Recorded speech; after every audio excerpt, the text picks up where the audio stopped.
Pertemuan ke-10 yang kita bahas masih bagian dari penafsiran hukum. Kan kalau kita membahas penafsiran hukum itu kita mendapatkan dua cara yang paling mudah dilakukan ketika ternyata terjadi kekosongan hukum. Nah, hakim bisa saja melakukan penafsiran hukum atau interpretasi. Waktu itu kita sudah bahas di pertemuan 9. Dan kemudian hakim juga bisa melakukan yang namanya konstruksi hukum.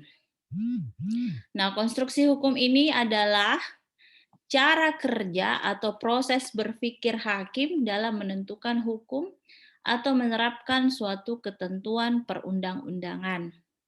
Nah, bagaimana bentuk konstruksi hukum? Yang perlu dipahami adalah konstruksi hukum bisa dilakukan menurut analogi argumentum peranalogian atau biasa disebut analogi, konstruksi analogi.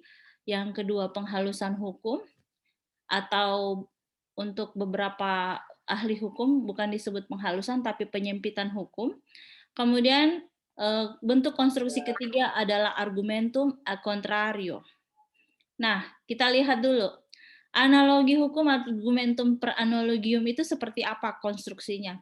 Ini diartikan sebagai penafsiran pada suatu peraturan hukum yang memakai kiasan pada kata-kata dalam peraturan sesuai dengan asas hukum yang seolah-olah memperluas keberlakuannya pada suatu peristiwa konkret yang belum ada pengaturannya. Jadi selalu ya, penemuan hukum oleh hakim itu baik dalam kategori penafsiran hukum dan konstruksi hukum itu tujuannya adalah apabila ada aturan undang-undang yang kurang jelas, kurang lengkap, atau ada peristiwanya tetapi belum ada pengaturannya. Di sini perlu dicermati juga ya, ada nanti ketentuan yang boleh dan tidak boleh. Selanjutnya adalah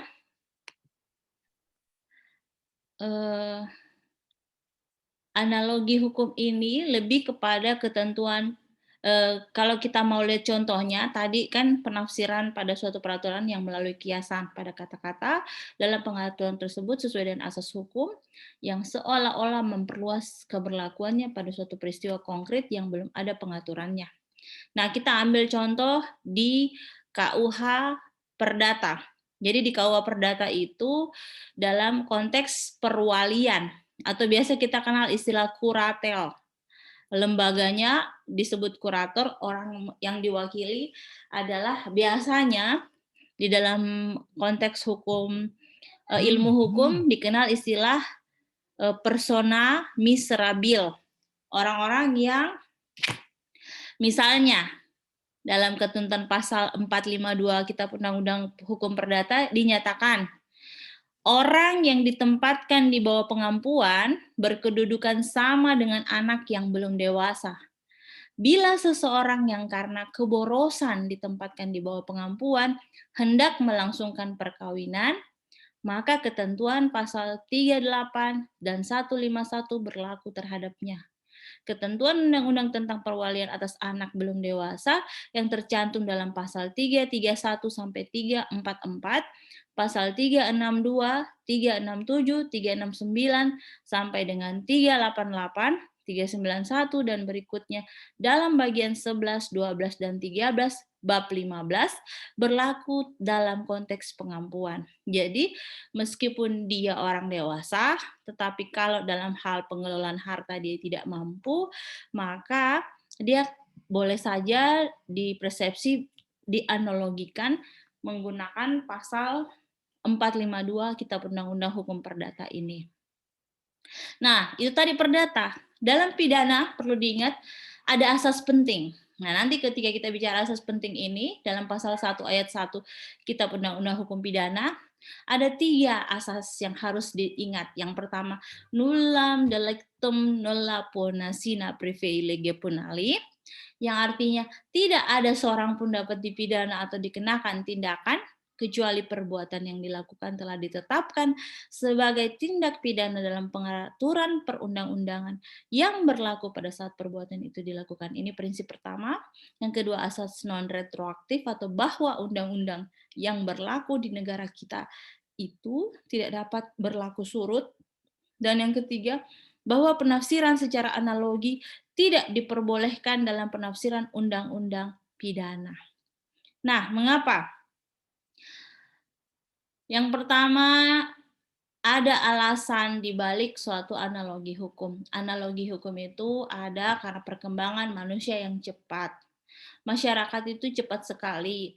Hari ini kita masih pakai misalnya eh, sambungan handphone eh, Edge, Edge G, mungkin ada yang masih dapat Edge G, kemudian 2G, 3G, sekarang 4G. Nah, sekarang bahkan handphone sudah di-set lagi menjadi 5G. Dan ini disebut dengan masyarakat sedemikian cepat sehingga hukum pidana itu seharusnya berkembang juga sesuai dengan perkembangan masyarakat itu, mengikat asas legalitas. Sementara di dalam pidana itu juga ada pihak yang menentang, yang mengatakan bahwa kalau ada aturan yang dianalogikan terhadap suatu peristiwa hukum, nanti bisa menyebabkan ketidakpastian hukum yang terjadi di dalam masyarakat. Jadi analogi ini kan biasanya apabila terjadi tidak lengkapnya suatu aturan dan peristiwa. Nah, oleh sebab itu, alasan selanjutnya dalam perkembangannya, pembatasan dan penggunaan analogi ini dikembalikan kepada pengaturan sistem hukum yang dianut oleh suatu negara. Indonesia kan menganutnya sistem Eropa kontinental ya. Jadi dia selalu mengacu kepada aturan hukum tertulis.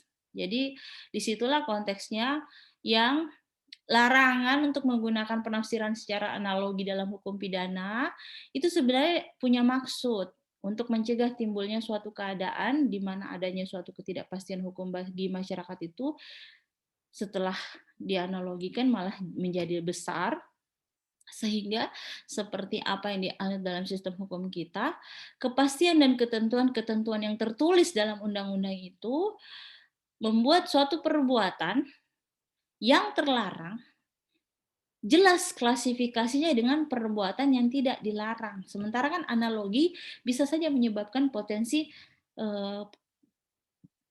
penganalogian pada suatu tindakan yang menjadi bias, sehingga dari dilarang bisa saja menjadi tidak dilarang, dan itu yang menyebabkan pidana ini berbeda dengan perdata dalam konteks analogi hukum. Kalau menurut Prof. Andi Hamzah sendiri ada dua macam analogi.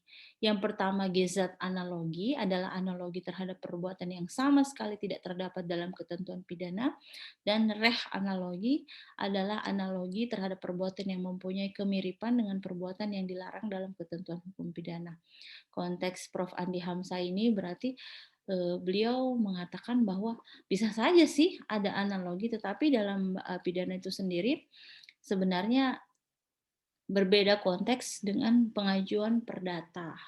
Kalau perdata kan kita lihat ada konteks misal dalam pengelolaan hak atas harta termasuk perwalian, bisa saja seorang dewasa tetapi boros, dia di bawah pengampuan, itu menurut perdata. Tetapi kalau dalam pidana, jangan sampai dengan adanya analogi terlalu luas kiasan yang dibiaskan, sehingga perbuatan yang dilarang bisa menjadi tidak terlarang. Seperti itu. Jadi konteks hukum pidana agak keras soal analogi ya, yang tidak boleh. Nah, sekarang kita lihat lagi yang kedua setelah analogi atau argumentum per analogium. Yang kedua ada istilah penghalusan hukum dalam konstruksi hukum. Nah, ini berasal dari bahasa Belanda respinding. Bahasa Inggrisnya itu refinement of the law, atau sebenarnya penemuan hukum. Respinding ini biasa dikenal juga sebagai penemuan hukum oleh hakim. Kalau bahasa Inggrisnya refinement of the law. Nah, kalau analogi itu adalah bagaimana menjelaskan suatu keadaan dengan menganalogikan suatu perbuatan. Nah, kalau ini kebalikannya, itu menurut Utrecht dan Jindang pada bukunya yang ditulis tahun 1983, halaman 223. Katanya, penghalusan atau penyempitan hukum itu diperlukan karena lingkup atau cakupan yang dirumuskan dalam peraturan perundang-undangan kadang itu terlalu luas, sehingga hakim perlu upaya mempersempit cakupan aturan yang terlalu luas ini agar nantinya bisa diterapkan pada peristiwa konkret. Nah, kita lihat dulu di mana penerapan penghalusan hukum ini. Ada pasal 1365 dalam Kitab Undang-Undang Hukum Perdata lagi, terkait istilah perbuatan melawan hukum. Nah, kita lihat sini ya, perbuatan melawan hukum itu dipersempit menjadi perbuatan atau berbuat atau tidak berbuat yang melanggar hak seseorang atau bertentangan dengan kewajiban hukum pelaku atau bertentangan dengan kesusilaan atau sikap berhati-hati yang seyogyanya di dalam masyarakat terhadap seseorang atau benda terkait seseorang. Itu yang ditulis oleh Prof. Sudikno ya, tahun 2006.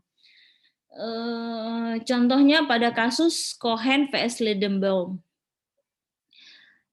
Bagaimana itu? Lihat saja di peristiwa konkret yang dikatakan diatur dalam jurisprudensi Hogerat terkait Cohen vs Lindenbaum. Sementara penghalusan hukum yang dilakukan oleh almarhum Prof. Mohtar dan Prof. Arif Sidarta itu dia lebih kepada misalnya dalam perdata juga ya ini ada kriteria pembayaran pajak bumi dan bangunan.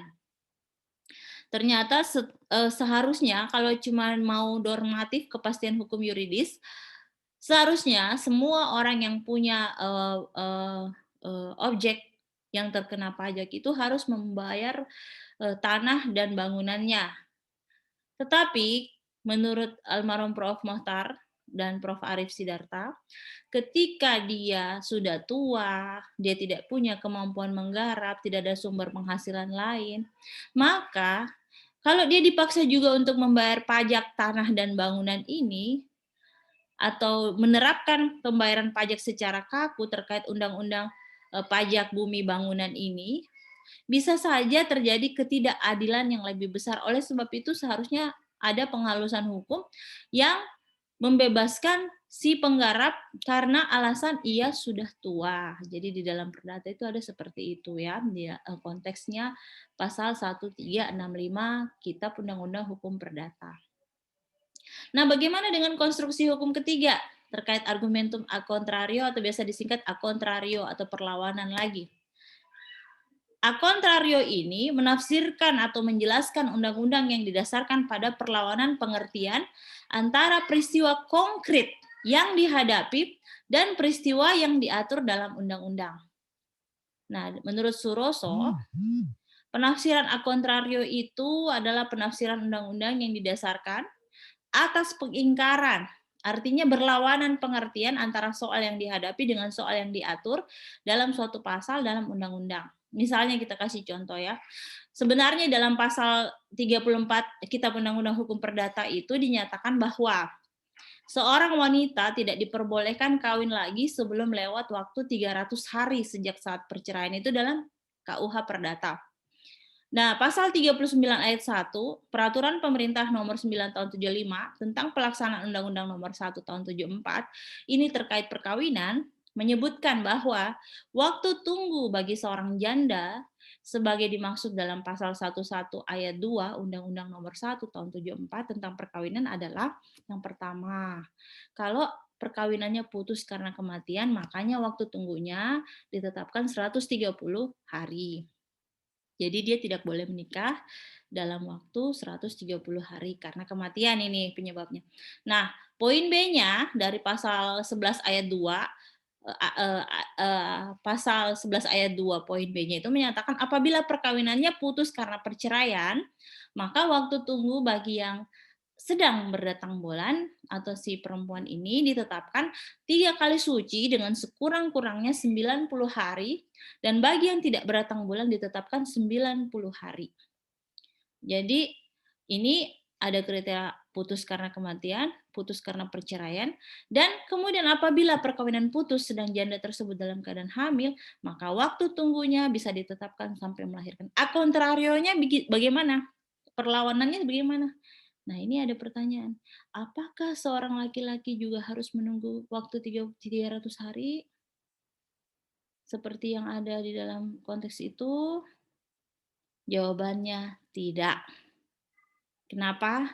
Ketentuan ini tidak berlaku bagi seorang laki-laki karena soal yang dihadapi tidak diliputi oleh pasal tersebut.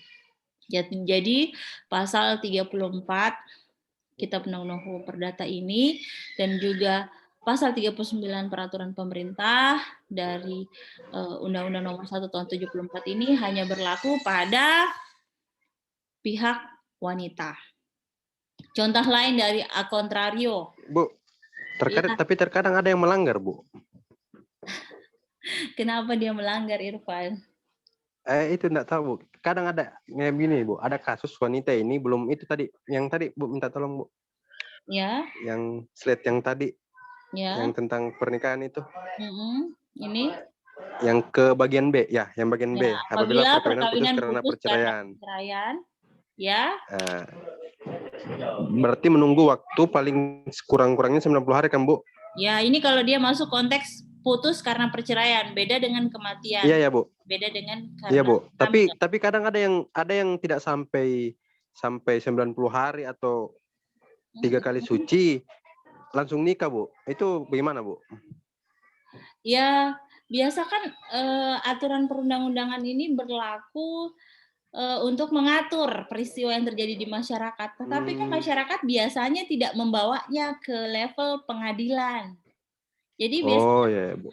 biasa orang-orang itu cerai ya, ada yang pergi tiba-tiba tinggalkan istrinya, kawin di sana, istrinya juga di sini kawin lagi, atau ada TKI, TKW, tiba-tiba di sana juga dia sudah kawin lagi. Jadi ini lebih Oh, berarti kepada bisa ya, Bu ya? apa? Nah, Berarti kalau maksudnya saya bilang bisa. sebenarnya ini lebih Ya, kalau Bu. Undang-Undang Nomor 1 Tahun 74 ini lebih mengatur ASN ya, atau dulu disebut PNS. Oh, gitu ya, Bu. Ya, Bu, ya, Bu. Jadi untuk orang umum biasanya tidak ya. Orang umum itu gimana ya? Bahkan poligami pun tidak diatur kalau untuk orang umum tidak ada masalah. Yang dibatasin itu biasanya hanya orang-orang yang nanti akan melibatkan tanggung jawab negara terkait anaknya, terkait dengan istrinya begitu. Soalnya masalah tunjangan seperti itu. Kalau untuk konteks umum setahu saya biasanya bahkan orang-orang itu meninggalkan begitu saja tidak ada urusan tiba-tiba menikah lagi perempuan juga. Apakah itu disebut konteks poliandri? Biasanya tidak juga, mereka bersepakat. Apakah ada jeda waktunya? Biasanya tidak juga, karena itu adalah bagian dari kebiasaan di masyarakat tersebut. Seperti itu. Jadi ini biasa yang diatur, contoh a contrario untuk ASN. Mungkin ada teman-teman ASN juga mungkin tahu ya, seperti itu. Memang agak ketat di ASN karena ada tunjangan istri, ada tunjangan anak. Ini Bu, saya lagi Bu. Iya, silakan Hamsul. Ini Bu, yang selama 90 hari ini Bu, berarti suami itu wajib memberikan nafkah iddah Bu? Seharusnya kalau masuk dalam Seharusnya. konteks ini. Karena Iya. setelah itu kan mungkin saudara Hamsul pernah tangani kasus terkait dengan perceraian di aparatur negeri sipil ya? Iya Bu. Iya, biasa seperti itu. Jadi ini berlakunya bukan untuk umum biasa ya. Setahu saya Undang-Undang Nomor 1 Tahun 74 ini mengatur orang-orang yang bekerja di pegawai negeri sipil ISN, atau sekarang sudah ASN jadi Bu. aparatur negeri sipil. Iya, Iya. bukan orang umum. Makanya tadi saya langsung kasih kriterianya ke Irfan bukan untuk orang umum.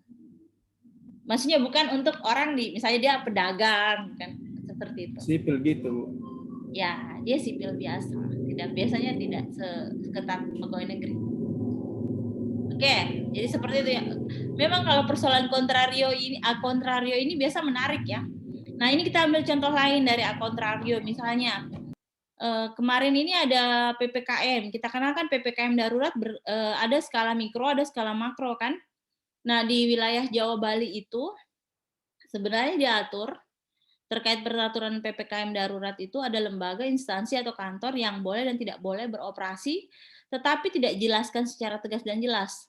Oleh karena hal tersebut, dalam masalah ini bisa ada perlawanan dari aturan, mengambil tindakan sebaliknya dari peraturan tersebut, seperti itu. Jadi,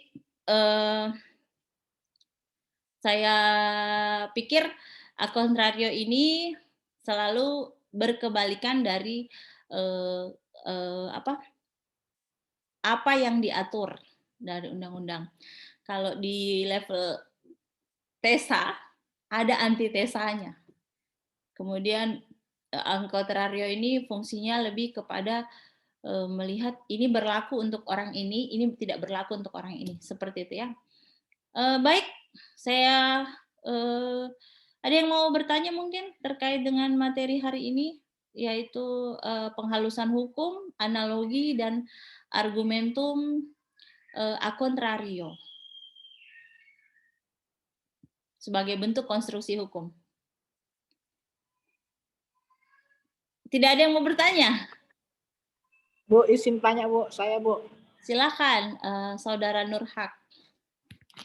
Iya Ibu, ini kenapa mesti ada waktu tunggu untuk menikah kembali Bu?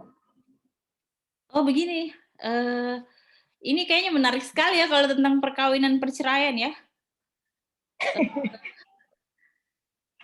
Begini ya. Iya, Bu. Biasanya kalau mengapa aturan pasal 39 ayat 1 terkait dengan perempuan tidak berlaku untuk laki-laki? Karena perempuan itu punya namanya kecenderungan kalau di luar negeri, mohon maaf ya kita orang dewasa jadi bicaranya sesuai dengan profesi, jadi profesional ya. Jadi jejak DNA bapak gitu loh.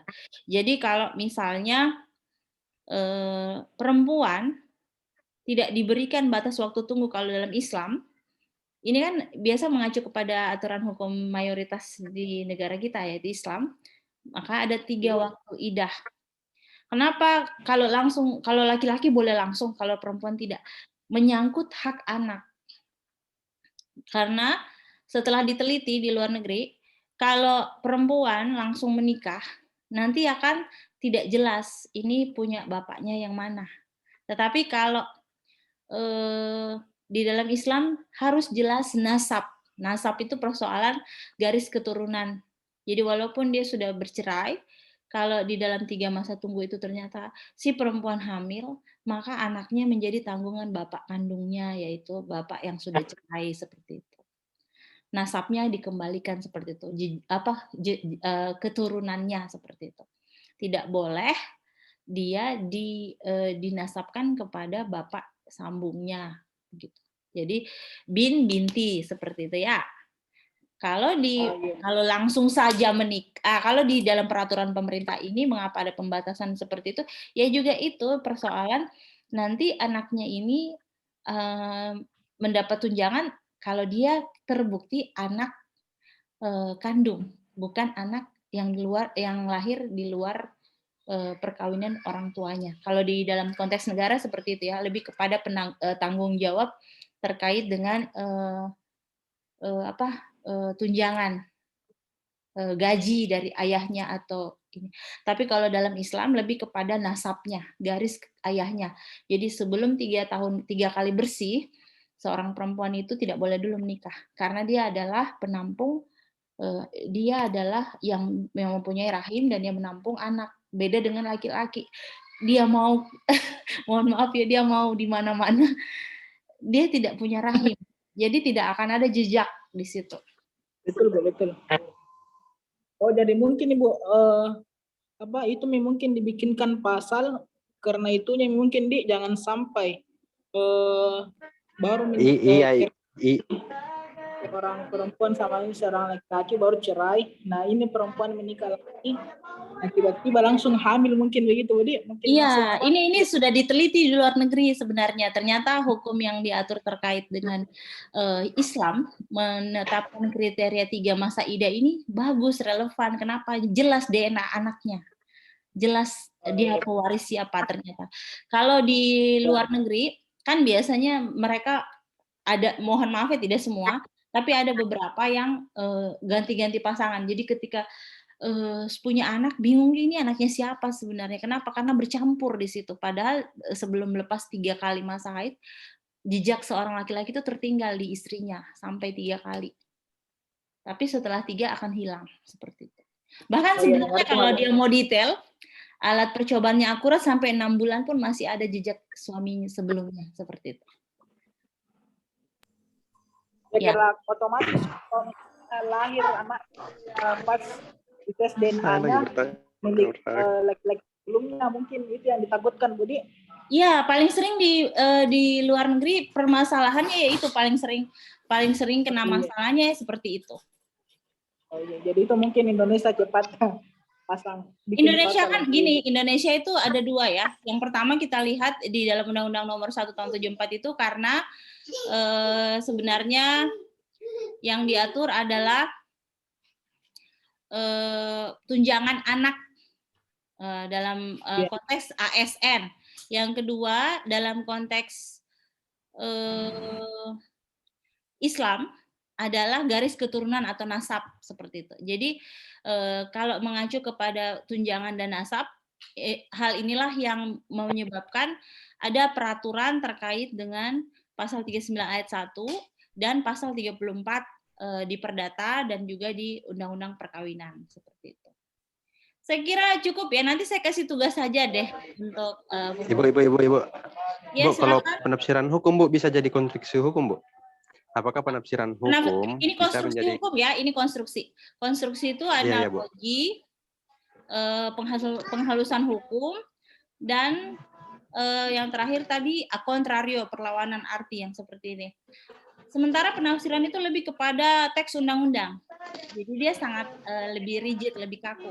Dia harus ada dulu aturan tertulisnya. Makanya cara penafsiran atau interpretasi itu bisa gramatikal, bisa historis, bisa teleologis, berbeda dengan konteks konstruksi. Kalau konstruksi itu ada nalar yang dikonstruksikan, ada logika berpikir seperti itu. Izin Bu, saya Bu bertanya Bu. Ya silakan. Satu lagi ya. Bu, ini yang konstruksi hukum, apakah dia punya cantolan aturan ataukah ini hanya metode yang mendukung hakim untuk membuat keputusan?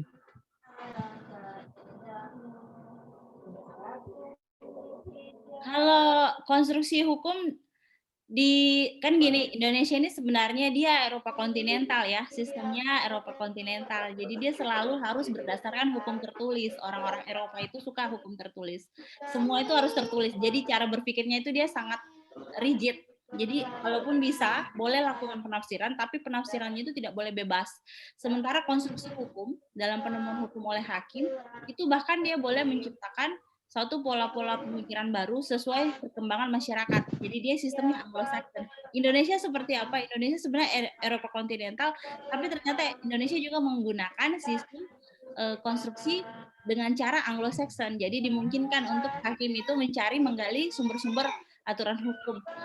Nah, jadi biasanya aturan itu kurang lengkap sehingga hakim boleh saja menggunakan penalarannya untuk menggali apa yang ada di masyarakat, apa yang terjadi di masyarakat. Ya sistemnya konstruksi bisa dianalogikan, bisa dihaluskan, kalau terlalu luas bisa dikontrariokan, di perlawanan artinya seperti itu.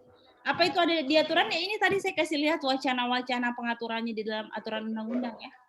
Seperti itu. Nanti kalau tidak percaya silahkan gali lagi sendiri ya. Dari situ, dari penggalian itu nanti mungkin saudara akan lihat sendiri bagaimana metode. Tapi ini sebenarnya kalau kita bicara penafsiran hukum atau penemuan hukum, yang melakukannya hakim. Karena yang wajib menggali, kan kita kenal 3 landasan ya. Yang pertama adalah filosofi, sosiologi, yuridis. Jadi orang-orang atau hakim-hakim itu dia tidak boleh berpikiran yuridis dulu. Yuridis ini terakhir. Dia sebenarnya harus memakai landasan filosofi dulu, sosiologi dulu keadilan masyarakat, kemanfaatan, keadilan, baru dia kepastian hukum. Karena kalau yang dikejar kepastian hukum dia sangat kaku. Hukum Nah, cara dapat berpikir berubah yang sangat kaku menjadi ini konstruk tidak bagus ya untuk masyarakat karena kadang-kadang membuat masyarakat merasa hukum itu tidak adil seperti itu. Oke. Bu, penafsiran hukum dapat berubah menjadi rekonstruksi hukum, itu dilakukan oleh siapa, Bu? Hakim. Yang melakukan ini adalah hakim. Oh, hakim ya, Bu? Iya. Jadi misalnya, Pak Hakim, kok ada seperti ini Pak Hakim, saya tidak setuju gini. Ya hakim akan mencarinya. Ini kan sebenarnya ini konteks pelajaran pengantar ilmu hukum ya sebenarnya, tetapi di sini saya hanya memberikan contoh bahwa di bahasa dan logika hukum itu bisa saja seorang yang memiliki kekuasaan atau kompetensi yuridis seperti hakim, dia melakukan perluasan-perluasan terkait aturan hukum yang tidak jelas, kurang lengkap, atau abu-abu. Tapi ingat ya, kalau di dalam analogi yang tadi saya katakan, harus berhati-hati ya, karena di pidana tidak sebebas perdata ketika kalau perdata kan yang diatur hanya individu dan individu, persoalan kepentingan dan konsensus ya. Tetapi kalau di pidana kan tidak, bisa saja dia mengatur banyak orang. Jadi karena dia yang diatur banyak orang, tidak bisa kita melakukan seenak-enak saja analogi. Makanya ketat sekali biasanya ada larangan untuk melakukan penafsiran secara analogi. Kenapa? Jangan sampai setelah ditafsirkan dia suatu perbuatan yang tadinya dilarang, diatur dalam larangan, bisa menjadi tidak dilarang setelah dianalogikan. Oh, berarti pakai ini, Bu ya? Pakai metode metode peranalogian. Argumentum per analogium. Iya, Bu. Ya, Bu, betul. Jadi makanya disebut itu hakim-hakim itu biasa orang-orangnya jenius ya. Karena orang baru berpikir A, dia sebenarnya sudah harus berpikir Z. Di dalam hukum dikenal ius constitutum, tapi ada juga ius constituendum. Jadi orang yang harus membentuk hukum adalah orang-orang yang pemikirannya visioner. Sayangnya karena kita juga selalu terikat dengan konteks politik, maka menyebabkan hukum kita itu tertatih-tatih mengikuti dimensi perkembangan zaman karena banyak kepentingan di situ. Salah satunya adalah proses penyelesaian rancangan undang-undang kita, undang-undang hukum pidana kita sampai hari ini masih memakai acuan dari Belanda yang notabene itu tidak terlalu cocok untuk kita. Misalnya gini, Ibu kasih contoh. Di bahasa terkait peristiwa perzinahan di dalam hukum Islam misalnya, ketika ada seseorang yang sudah berkeluarga dan keluar dengan orang yang bukan muhrimnya, itu sudah bisa masuk kategori berzina kan? Bahkan dia ketika sudah melakukan overspell, persinahan atau tidur bersama, itu salah satu pihak itu bisa saja dianggap sudah melakukan perzinahan dan harus kena sanksi. Tetapi kalau di delik aduan, menurut hukum Belanda, harus pasangannya mengadukan baru bisa dijerat. Tapi kalau pasangannya tidak mengadukan, walaupun jelas-jelas terjadi perselingkuhan, itu tidak dianggap overspell dalam hukum Belanda yang hari ini kita masih gunakan. Makanya disebut overspell atau berzinahan itu masih delik aduan. Sementara dalam kategori hukum, kalau mengacu kepada hukum Islam, dia mau diadukan tidak diadukan itu perselingkuhan dan itu perzinahan, itu melanggar seperti itu. Tapi yang kita pakai masih KUH pidana dari barat. Jadi overspell harus merupakan delik aduan. Kalau salah satu pihak tidak keberatan ya tidak dianggap berzina seperti itu. Oke? Saya kira materi ini adalah bagian dari penemuan hukum oleh hakim, tetapi masuk dalam kategori pembahasan terkait bahasa dan logika hukum. Nanti materinya saya sharing. Iya, Bu. Akan saya minta juga tugas untuk melihat bagaimana perhatian dari teman-teman mahasiswa. Mohon maaf atas kekurangan penyajian. Terima kasih atas waktu yang